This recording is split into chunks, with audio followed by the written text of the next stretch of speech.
Hey there, I'm Leah from leahadams.org, and this is Coaching Moments with Leah. This is a time where I answer questions from friends, followers, readers, anyone who wants to ask a life or relationship or faith or boundaries or finance question. And so today's question comes from someone on Facebook, and the question is, how do I be a good neighbor and also set boundaries? And why is that so difficult? That is such a great question. Such a great question. And I love that this person is thinking about that.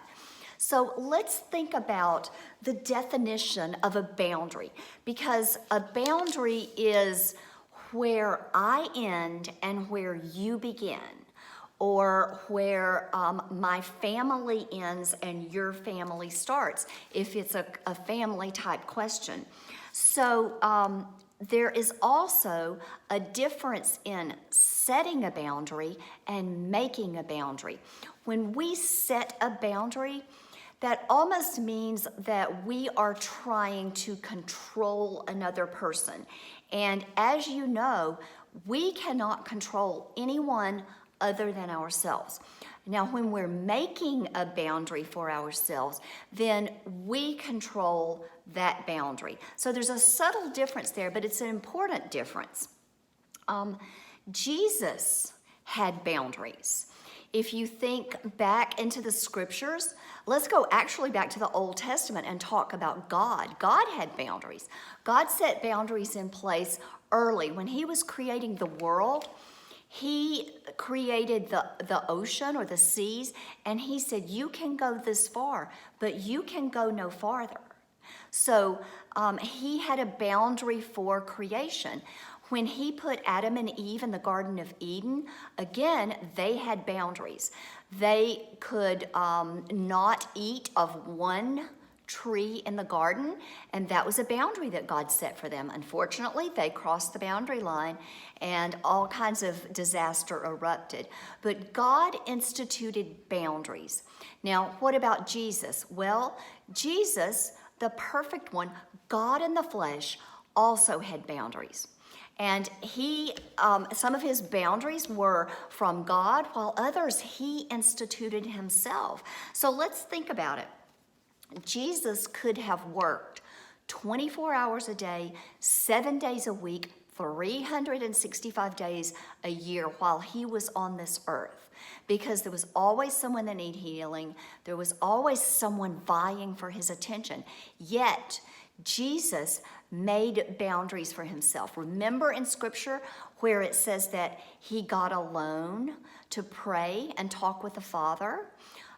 Sometimes he and his disciples got away and got alone. Jesus didn't heal everybody that came to be healed. He did not cast every demon out of every person that appeared. And so Jesus definitely had boundaries. Well, what about boundaries with his followers?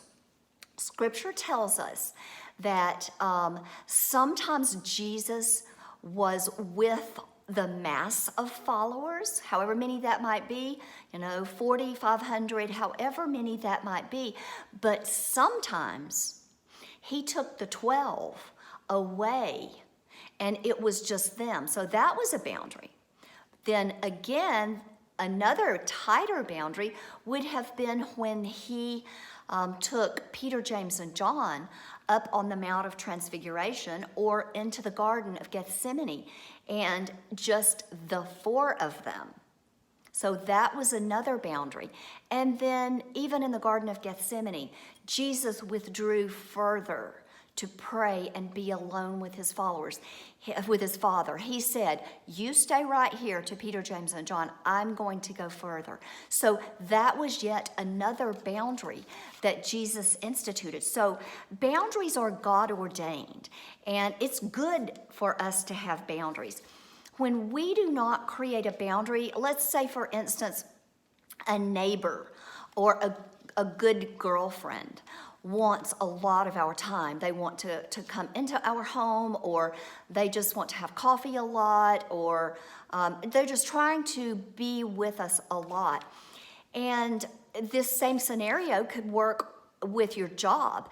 If your job requires more of you than what you really should be giving, 40, if it requires 60 or 80 hours a week, then there's a boundary problem.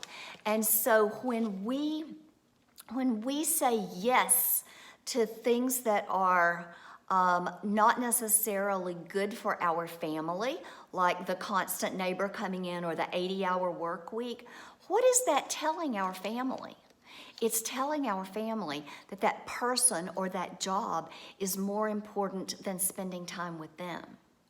So that's a boundary that only we can make for ourselves. We can't force someone else to do something that they don't want to do. So we can make a boundary for ourselves. So in this scenario, this question that this person asked, I'm going to assume that perhaps she has a neighbor who is, or a friend who is always wanting to come over, always wanting to be with her. How do you deal with this? I gave her the suggestion of making sure that at some point in a conversation with this person, that just very casually, very tenderly and gently, she lets this person know that her family has boundaries, that maybe it's mealtime or homework time or just Sunday afternoon family time. That's time just for family. But at the same time, make a date with this person. Say to her, look, I would love to spend time with you. Sunday afternoon's my family time, but how about we meet for coffee on Monday? And that helps this person feel like they're important to you, you're making time for them, yet you are making a boundary for you and your family. So I hope this is helpful. So many people have boundary issues. And sometimes we don't even understand that we're dealing with a boundary issue. So if you have a question you would like for me to answer, send it to me. Go on my website, use my contact form, email me at ladamsministries@gmail.com, and I will see you again next week. Bye-bye.